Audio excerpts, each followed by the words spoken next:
Good vibes, good evening. How are you guys doing, man? This is the Saddle Up Show with Shy McGinnis.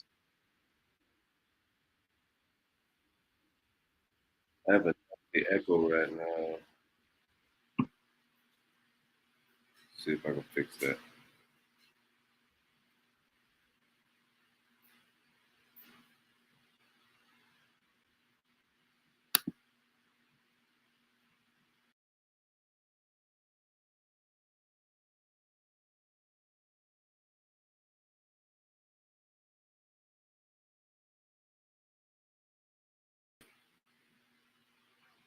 Hello, hello.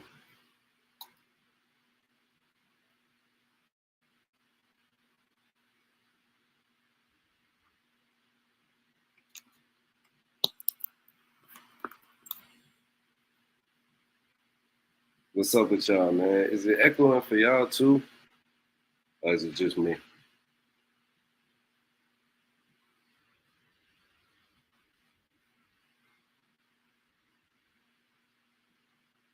Y'all let me know in the comments.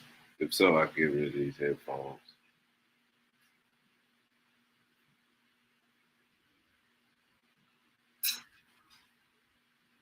Okay, good. Everybody in the comments said we good. So let's rock and roll then. Man, a lot to talk about, man. A lot to talk about. I am excited, man. I am excited. Uh, where do you guys want to start? Well, let's just start. Let's just recap. Ursay's tweet went out during last week's show. How do y'all feel about that? Like literally in the middle of last week, Ursay's tweet went out and all hell broke loose. Like all hell broke loose. And I didn't think it was that big of a deal while we were recording the show, of course. And then we got introduced to DJ Khaled's little brother, aka JT's agent. And once he responded, man, things kind of hit the fan. Like everything went up in smoke. Like it crazy on the timeline. And I'm just sitting back watching. I'm talking to different people behind the scenes, and people within the course. Shout out to Luke, man, my guy Luke. That's what it feel like. Like it feel like it legit was a thing, bro. Like that's how much it happened since the last time I got a chance to talk to y'all. And like it's been a roller coaster. Things. I don't want to say things have settled down, but people is not going as crazy right now like they were, 4 or 5 days ago. But Jonathan Taylor has, demanded a trade. It had nothing to do with Ursay's tweet. That was long before, well, a few days before when he demanded the trade. That was one of the few things like, I hear typical stuff. I get stuff from the coach. I didn't get that one. Like I never got that. I got a couple of guys I know. They didn't mention it to me. I don't even know if they knew, and they're in. So like it was how secretive kept the past couple of days. And I guess when Ursay was saying, people saying that was in regards to Najee Harris. You know, Jonathan Taylor's camp took it personal because of what was going on in the building that nobody knew about. So when the agent responded, it just seemed kind of wild. But all the while, it had been messy behind the scenes, and more and more of that is starting to come out. Stories and everything like that.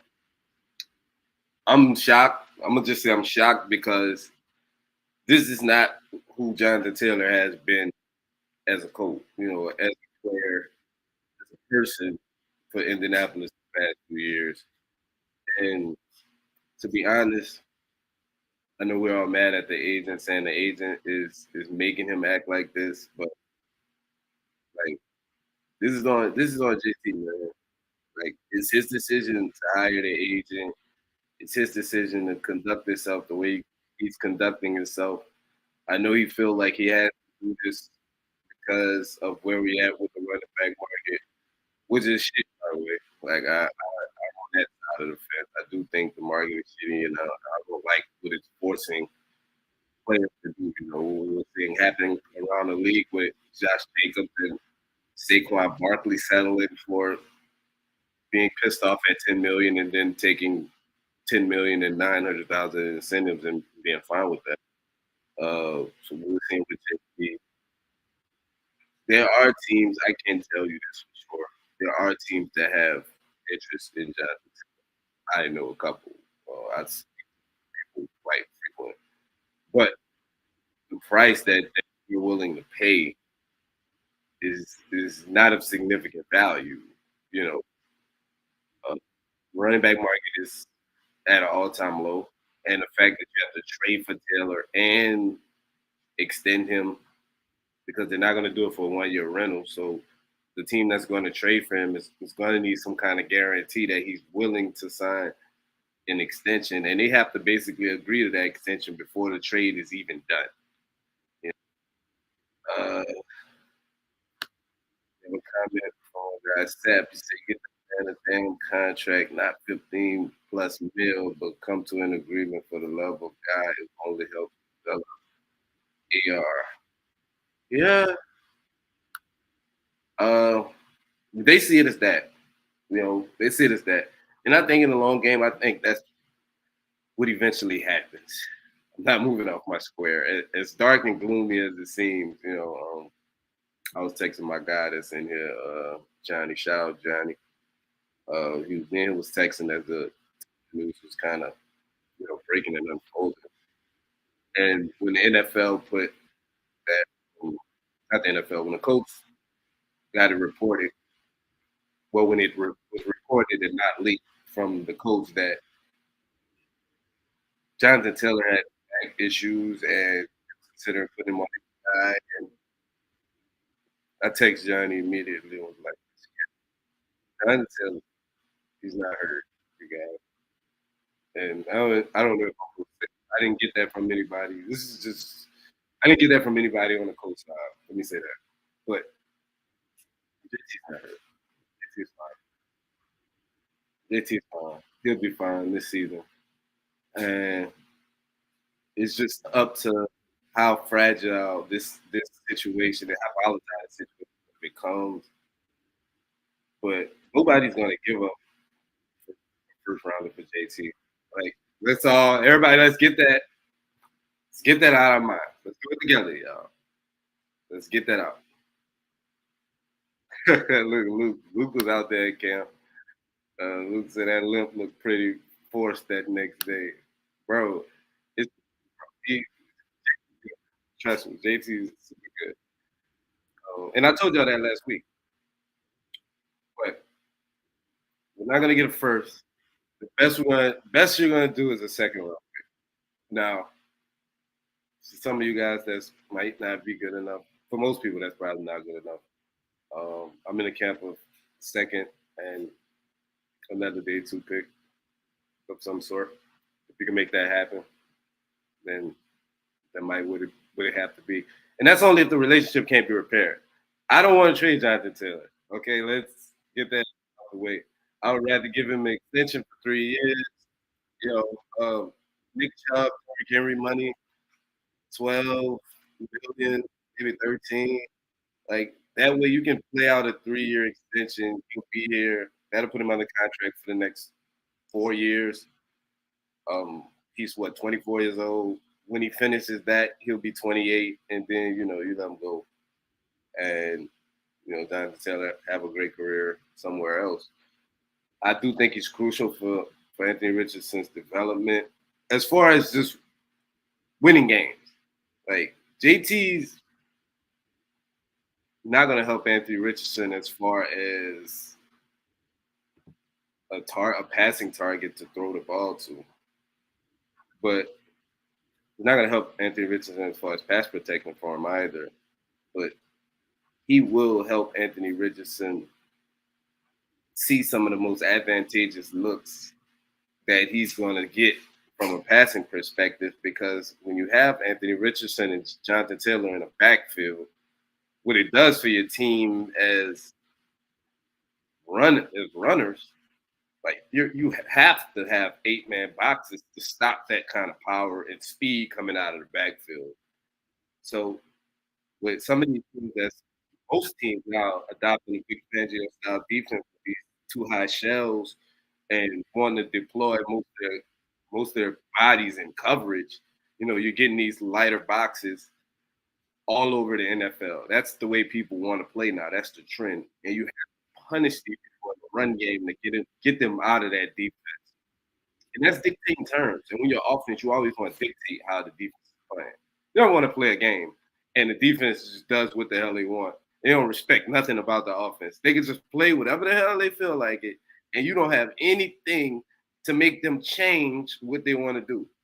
That's what Jonathan Taylor and Anthony Richardson does. They're dictators. They will dictate to the defense, hey, you're going to have to bring another safety down in this box. You're going to have to switch up the numbers because we're going to pound you into oblivion, pause, in the run game and make you get physical, make you tackle, make you move bodies to the line of scrimmage. And then we see plays like we saw Alec Pierce make earlier this week, catches like we saw with Michael Pittman off the play action, pass from Anthony Richardson, I believe that was yesterday. In the practice that Anthony Richardson struggled in, more on that later. In the practice that he kind of had his ups and downs in, but that's how you get those looks. That's how you get those coverages that you want because it's a numbers game up front, and you dictate to the defense in the run game in order to get those looks. So I do think Jonathan Taylor is instrumental, man. I do think he's instrumental, but this situation is so ugly right now. Now that it didn't went public, I just don't know. Like I don't know what they're gonna do. I don't know how they resolve. I heard time heals all, so we'll see in that regard if the situation starts to get better. But I believe the Colts have a number that they would like to offer JT. I know it's been reported that they haven't offered him anything, but at the same time, they have had extensive talks. It'd be nothing but contradiction that comes out to these reports. I don't call cap on him publicly, but the people I talk to honestly, I get a good laugh out of it when I see some of it. Some people report, they had extensive talks. What the hell are they talking about? What contract offer was made? Just I guess it's just JT on one side of the fence, just saying what he wants, and the Colts aren't saying anything. But trust me, the Colts have a number. The Colts have gave Jonathan Taylor that number. Don't believe that they under some impression they don't have any idea what the Colts are offering. Colts have a number. I'm sure Jonathan Taylor's camp knows it, and hopefully he get that done, man. I didn't think it would be this bad, but here we are. And it happened so fast, man. It happened so fast. Like I believe on this show, maybe like months ago, maybe like 6 months ago, something like that. I was up here saying that I might have tweeted it. I'm gonna look for the tweet. That like Jonathan Taylor is the model coach. Like if you can build a coach from scratch, everything, his work ethic, how talented he is, how physical he is, how proper he is, the way he speaks to people, the way he greet people, what he does in the community was all exceptional. Like all of it. For the moment he got drafted, and in 1 week, his teammates are riding with him. I'm sure y'all saw Zaire Franklin said on Twitter today, man. He says, "Boy, JT just trying to provide for his family, man. Stop coming at him. You don't like it." And I respect that, That's his teammate, that's his dog. He riding for him, and I get it, But fans are gonna be fans, man. I mean, like people are passionate about the team, so whenever they see Jonathan Taylor acting the way they act, man, they're gonna speak up, speak out. So I get it from both sides. I understand it for sure. Um, let's talk about Anthony Richardson. I wrote a piece that came out. Every day is at a blur. I've been writing my ass off. I think it came out today. I think it came out this morning, as a matter of fact, about Anthony Richardson and what kind of motivated me to write this piece I advise y'all check it out if y'all haven't. But I'm about to talk about it now, so you know, I guess if you feel it, no need to read it. Yeah, it came out on Horseshoe Huddle. It's people were talking about Anthony Richardson's, struggles at practice yesterday, his ups and downs, and I know a lot of reporters that reported. See James Boyd, Jake Arthur. Uh, who else I saw talk about it? Destin tweeted about it. There was a lot of people that tweeted about it, about his inconsistencies. He took all the first team reps. Is something I need and like. I need and like that. I don't give a damn if he struggled. I don't care if he had ups and downs. He needs the reps. I'm about to break out into a chant. He needs the reps. He needs the reps. But man, and everybody was talking about just his inconsistency and some of the throws that he was missing and reads he might have missed. In this article, when I was writing, I was just writing it kind of some advice, for like us fans to remind y'all, and remind myself even that patience was a must. It's like it is a must for Anthony Richardson. Like at no point in time did we ever feel like Anthony Richardson was a finished product. We knew that. We knew he wasn't that. We knew it was going to be step by step, incremental gains every day. We're going to see hopefully gradual improvements. And by the end of the season, we kind of have an idea of what we have. But I spoke about the top six young quarterbacks. And we probably don't agree on who the top young six quarterbacks is, but for the most part, y'all agree on most of these. I had Patrick Mahomes, Joe Burrow, Josh Allen, Justin Herbert, Lamar Jackson, Jalen Hurts. Half of those guys needed to be developed. They didn't hit the ground running. We could go through them. Pat Mahomes, he literally sat his whole rookie season, except the last game of the season where he played and it was ugly, but who cares? But at the end of the rookie season, yes, the Kansas City Chiefs felt like they had something good because of what they saw at practice. The Chiefs fans had no idea. They didn't. They had Alex Smith, who was a playoff caliber quarterback. And everybody knew they was handing the keys over to Patrick Mahomes for that second season. Yes, he erupted after that. The rest is history. But at that time, let's just stick to the timeline. After his rookie season, they had no idea what the hell Patrick Mahomes was going to be before he shot on the scene. Next, Joe Burrow and Justin Herbert. Let's get this straight. They were good out the gate. They were. It's just is what it is. Those were two guys. Rookie season. Justin Herbert broke every rookie record that they pretty much had. Uh, and one rookie of the year. Joe Burrow was cooking his rookie year up until he suffered that awful, awful injury, man. Awful injury.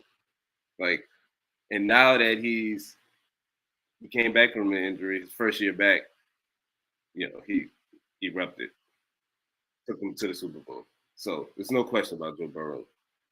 Josh Allen was awful his rookie season.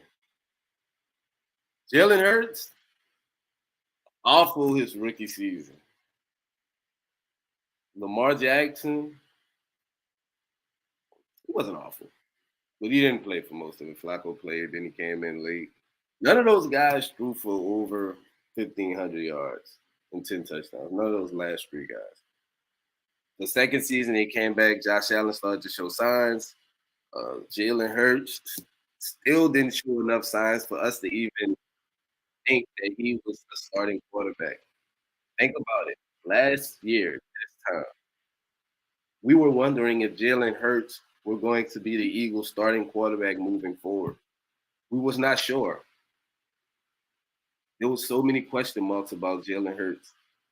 This time last season, light switch went off. Click. This is year 3 for Jalen Hurts when he just erupts. last season, and then he gets paid 200 over 200 million, not 240, 250, whatever the amount is. Just erupt. Lamar Jackson, we know the deal with him. Came back, was okay his second season. And then I think it was his third season that he erupted, if I'm not mistaken. And I'm an MVP candidate.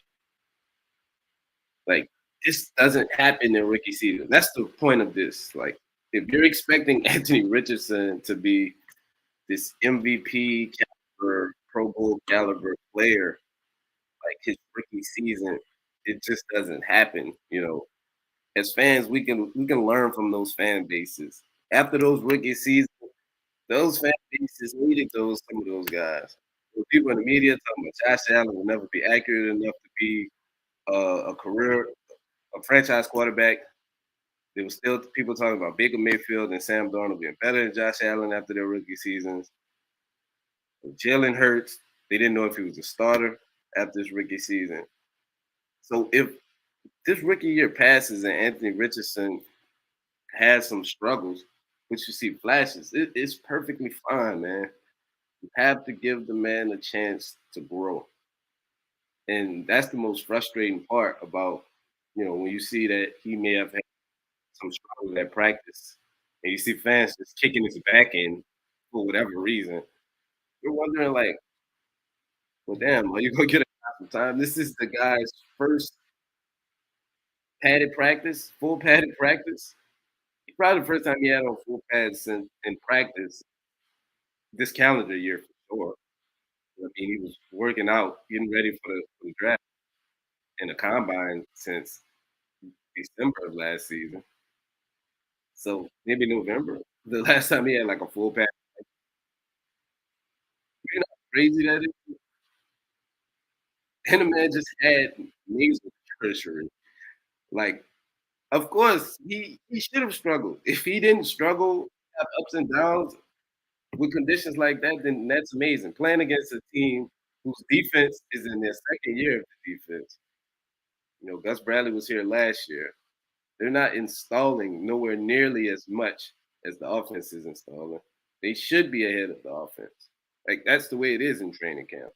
If you've never been, defenses is typically ahead of offenses when offense is learning an entirely new offense and installing that. So you add that, you also add in the fact that Richardson's had very minimal time with Pittman, aside from couple sessions in Florida. He's never threw to that guy really. He had Downs for rookie minicamp. Didn't even have him for OTAs because Downs got hurt. Got him back. It's just never been any steady connection as far as getting reps consistently with these guys in order to kind of build that rapport and that trust. And you saw him talk about it after practice. He discussed those things, man, the timing, a receiver taking 8 steps instead of 10 steps, those type of things throws the timing off. And let's be honest, he has things he has to clean up from a technical standpoint on his own. And when you clean yourself up with your technique and your mechanics, it gives you a better rhythm when you're trying to throw these timing routes to these guys. Your feet is aligned with the target, your hips are where they're supposed to be. You're following through, you're making good, accurate throws. And once you get the mental side down, those things become a lot easier because you know what you have to do. You're not thinking about it. You're just out there reacting and making the reads. We saw some good throws from him, and I was really encouraged. We can talk about Gardner Minshew a little bit too. He looked good yesterday. He did. He looked really good. He looked really polished. He looked like he should look though in the offense that he already. Now he's building. Yes, he's building a rapport and he's building some timing and just adding to the chemistry that he has with a couple of these guys. But he looks exactly how he should look. And I'm just glad the receivers are making plays. We had Mike Strong sighting yesterday, and I knew it was officially training camp season. I was Strong making plays yesterday. defender for a reception. It's just typical Mike Strong, man. He does this to us every year. And when you look at the wide receiver position, I seen we signed Amari Rogers. That's a guy who went to Clemson. A lot of people may know, smaller guy. Well, smaller guy as far as height, but he's pretty solidly built. Son of former Tennessee Volunteer T. Martin, wide receiver coach at well, who was formerly a wide receiver coach at USC. Guy I love dearly. But yeah, Amari Rogers should give you something on special teams. I don't know if he makes the team. I don't know if he's anything more than a camp body. But the back end of that receiver room is going to be tough to make that team, man. Like I say, you know your locks. Your absolute locks are Michael Pittman, Alec Pierce, Josh Downs, Isaiah McKenzie probably would be considered a lock. So those four guys being locks, the back end, however many you decide to keep, it gets rough. It gets tough to make.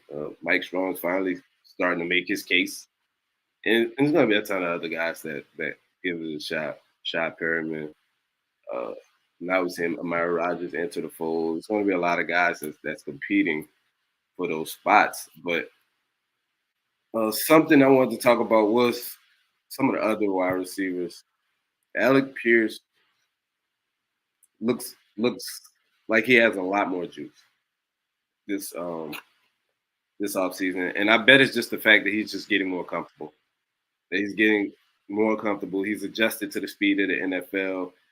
He has surpassed that rookie wall that I felt like he hit toward the middle end of last season. He looks rejuvenated, man. He looks like he has more juice than what I'm accustomed to him seeing him with. And he's a very talented guy. Alec Pierce, I think, like I said, if he didn't make any improvement to his game on his own, I think he would be more productive still because this offense is just more conducive to his skill set for sure. And you can see it. Josh Downs looks good. He looks good. He looks completely polished. He looks completely polished. He's not the most explosive guy, like, but I just like what he gives you at the wide receiver position. This is a totally different type of skill set. He's a guy I feel comfortable about in those one-on-one situations. Because let's be honest, you can't really double slot receivers. You can shade people to that area, to specific areas and zones, but you can't really double them. And I just love his ability to win. And I think he can win quick, which is what you're gonna need. You're gonna need somebody that can win fast. You need to be able to win really quickly in the slot. And Josh Downs has that type of skill set. That has to make traffic at a high clip for a guy that yeah. Oh man, shout out to the real Mr. Cole who pulled up while I was in here talking. Shout out to the Common Cold Podcast. Shout out to go check them out. And Luke, I don't know. I have no idea. How did Downs fall to us so far? I don't know. I'm happy with man. It's crazy, bro. A third round pick. I tweeted that earlier this week because I was just like, I was watching some of his tape from college, and I was just like, damn, bro. Like Josh Downs is really good. Like he was extremely productive too, in college. Like it's not like he was one of those guys that you have to project to see his production. You know, he's probably the most productive college wide receiver in the draft last season. Like, let's not forget, Josh Downs had 1,000 yards 2 years in college. I think he had like 1,300 as a sophomore. I mean, as a junior, and then like another 1,000 yards as a senior. Like he was cold, bro. He was cold. He did go from Sam Howell to Drake May though, which is too good college quarterback. I think Drake May will be a good NFL quarterback. The verdict is still out on Sam Howell, and Washington is determined for us to find out this year whether he's good or not. I didn't have that on my bingo card coming into the offseason, but the Commanders are determined to find out if Sam Howell's good. So that ought to be fun or not if you're a Commanders fan. But Josh Downs is super talented. Uh, the DBs, man, I'm disappointed so far in the DBs. Got to be honest. Got to keep it real. And it's not because of what y'all doing on the field. It's because y'all not on the field. You know, like Darius Rush, Juju, man, I need you guys to get right, man. Julius Brents, I need you guys to get right. And you guys have not been out there. I did see y'all running around, so I'm excited about that. Hopefully, you guys are extremely close to get there. But you guys need reps. You guys need these reps. Julius Brents has been out since really he's been drafted, you know, and I know they don't want to rush him back. This guy has a long career. I mean, I understand. I just know the urgency for you to play quickly is why you need the reps right now because no one wants a rookie that didn't get any reps in the offseason to just start week one or come out here and have to play 50 snaps in week one. Like, nobody wants that. Nobody wants that at all. So hopefully you guys both end up on the field. And why we was talking so much about Jonathan Taylor and that whole situation, freaking Zach Moss breaks his arm. I totally forgot about it. Shout out to Chuck Miles for reminding me when all of this craziness is going on with Jonathan Taylor. The next day, Zach Moss literally breaks his arm. They're saying 6 weeks. It just depends on how his body heals. You know, we'll find out more on that in the coming weeks. But let me ask you guys, and I'll talk about it a little bit after I ask you. How good do you guys feel about Deion Jackson and Evan Hall? Um, Deion Jackson has had good stretches in the league for sure. He has played really good games, taking really snaps that matter, you know, and he showed that he can do it. Evan Hall, I'm not sure about yet. You know, I liked him in college. Really small guy, willing to run between the tackles, can make plays with the ball in his hands as a receiver. And I think he has potential to be a 3 down back. You know, this is the value of where you find your running backs these days. Like, it might sound like a harsh reality, but this is where we are with running backs in the NFL. You know, Evan Hall's mid-round guy, 5th round, I believe, sixth, no, fifth. I believe it's fifth. You know, Deion Jackson. Like, you're not taking these guys in the first round because when you take them in the first or second round, you get in these Jonathan Taylor type of situations. Something that a place where nobody wants to find themselves. You know, with a guy that you feel like don't contribute on all 3 downs. So Evan Hall and Deion Jackson, I I can't say that I'm excited about that group. I was trying to get him to respond. I don't have any contact with him much. That's why I did Twitter. Like, yo, what up? But this ought to be fun, man. It ought to be fun. Like Luke said, it ought to be fun to watch. I don't know how good it will be for Anthony Richardson. You know, if he's running that read option, I can't see that crashing down on Deion Jackson. Yeah, I think they would take Anthony Richardson out before they would draft Deion Jackson. You know, but it, it's tough, man. Like, it's just a tough situation to be in. Like, Jonathan Taylor is your best player, arguably on the team. You can argue if it's on the entire team, but he's for sure your best player on offense, out your playmakers, no bar none. And this is a guy who had 1,800 yards, 20 touchdowns just a season ago, not last season, but the season before.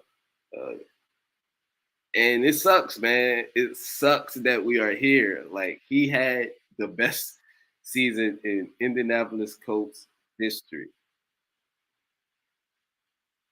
That sucks, man. That sucks. I don't know. I don't know. But the Colts are working out running backs today, as the real Mr. Colt mentioned. Uh, I always like Drake. I always like King Drake. King Drake. I almost blanked on his name. I always like King Drake. I thought he was resourceful in Arizona. I know he just was in Baltimore. I believe before that he was in Vegas, backing up. He actually got a pretty decent contract. I believe he was the highest paid backup in the league 2 years ago when he was backing up Josh Jacobs with Vegas. But he looked pretty decent last year. He's a guy that does give you something out of the backfield on third downs as far as a receiver, but a guy that can be an every down back. We saw flashes of that, when he filled in for a couple of guys in Miami, Arizona. I believe he had 1,000 yard seasons last year in Arizona. If not 1,000 yards, he had damn close to it. 900. I think he had double digit touchdowns that year as well. King Drake's a talented guy. I mean, I don't know what he has left in the tank because we just see running backs fall off a cliff, and that's the problem where we're at right now. So I don't know if that's really the answer to any of your problems. But it looked like the coach is just trying to get by, man. Like they're just in survival mode at this position. You know, hopefully, hopefully it gets resolved, man. It seeing sucks seeing the coach for the second year straight, being a pretty much a contract dispute that's causing the distraction to the team. Solve it anymore. The Kenny Moore situation has nothing compared to this. It was just it was just a whisper in the wind compared to all the noise that Jonathan Taylor's making right now.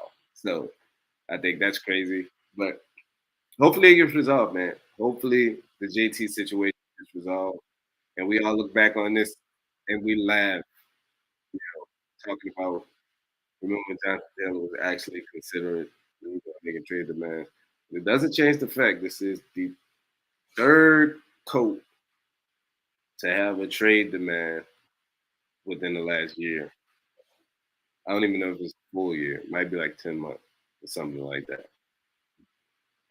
But none of them was as messy as this, which is why, those the other ones won't get as much attention. But I don't know if we have to have a bigger talk about why these guys want out. And I literally think it's for different situations, though. Stephon Gilmore wanted out. He did it. He went about it respectfully, though. It wasn't really so much of a trade demand. He just kind of asked that he moved to a contender. And the Colts, out of respect for him, they did it because when he initially came to the Colts, he was he was a player. He was a player that was coming to a team he felt like that could compete. Whether or not it was for a championship or for the division, that's what he came for, and that's what I that's what he expected. That was the expectation that he had for this organization. And when things just went off the rail last season, the coach did the right thing and they moved him in the offseason. Naheem Hines was looking for a big role, and I don't know if he even got that in Buffalo, but hopefully he's okay. I heard about his devastating injury that he got while he was at a ski resort, if I'm not mistaken. And now we're here with JT, and I hope that situation gets resolved, man, because he's such a talented player, such a fun player, hard worker, and just a guy this organization could use, man. Stand up dude. Every time I spoke to him, extremely polite, nice guy. I have nothing bad to say about JT, the man, or the player, really. Now his agent, we could have some fun with that. We talk about his agent. But I don't have anything bad to say about Jonathan Taylor. Never did. And if he left today or tomorrow, I still wouldn't. It's just because of my encounters with him, my experience with him, the couple times I did talk to him. And I don't know, man. That's pretty much all I have for you guys. Unless y'all had something y'all wanted me to talk about, let me know right quick. You guys got couple of seconds. Just let me know if there's something you wanted me to hit on. A particular person you was curious about, in camp so far.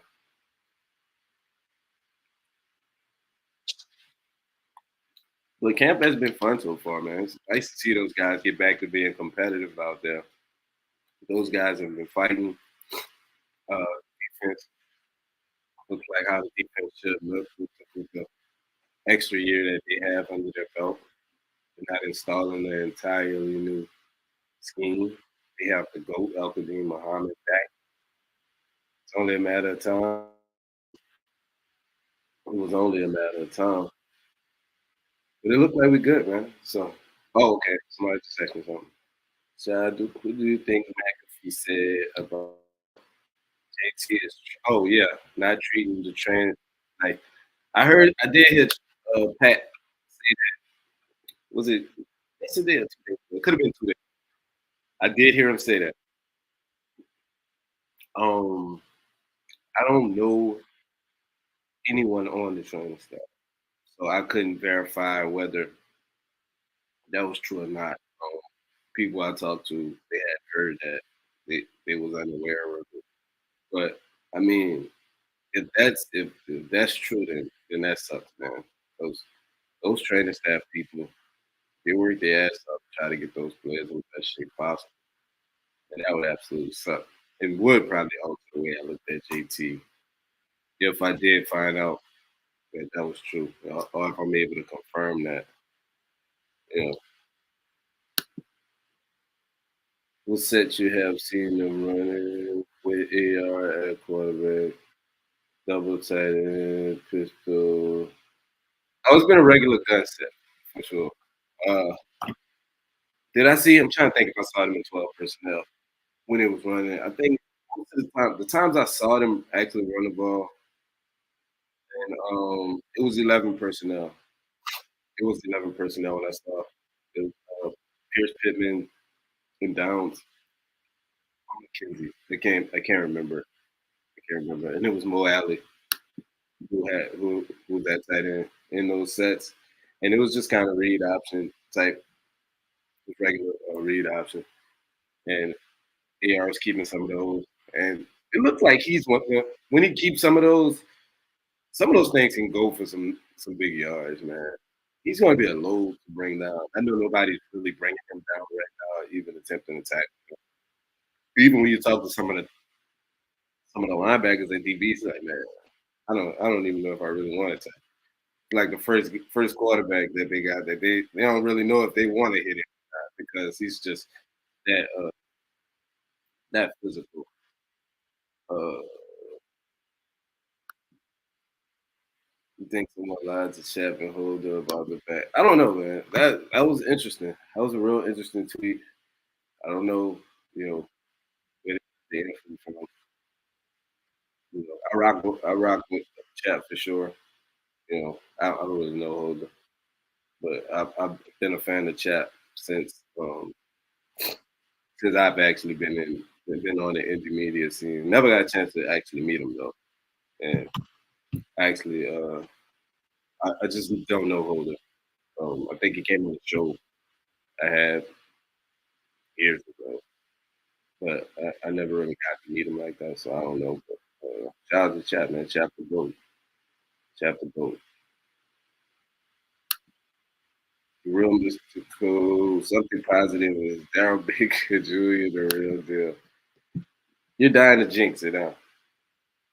You're jinxing it. That's what you're doing. You're jinxing it. I'm not gonna say anything about it. I won't. I won't. Every time you mention something like this in camp, it immediately spirals. Daryl Baker Jr., cornerback, Indianapolis Colts. Y'all go check. Y'all go check him out. I'm not about to do it. I'm not gonna let this man mention this man and talk him up on a podcast just for him to either get cooked or cut by the time I have to record again, man. So on that note, I'm about to head out of here. Man, I appreciate y'all for pulling up, man. We're gonna do this again next Wednesday, of course, for 7 o'clock Eastern. I got some more articles for you. I got a fire article coming, like fire, something. y'all really gonna want to see. Like, yeah, it got a lot of stuff in there that's really, really, really helpful. I wish I could have talked about it today, but that would literally ruin the article. So we could discuss it next week. Y'all gonna see what it is, man. Appreciate y'all for pulling up. Hit the like button on your way out. That's all I ask. It's the only thing I ask for. I don't ask for nothing. I don't be on here asking for money. I just ask for y'all to hit the like button on y'all way out. I appreciate y'all for pulling up. See y'all next week. Peace.